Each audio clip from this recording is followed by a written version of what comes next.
Okay, now here's a real quick video on how to use Google Cami. And so once you have your PDF and you open it up, then you'll have this toolbar that will be coming up over here on the left hand side.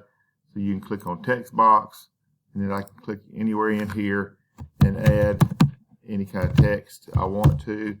I can add equations. I can do drawings on the page if I want to. Here's my eraser because I don't want that stuff. I can just get out of it. You can make comments on different things that are here.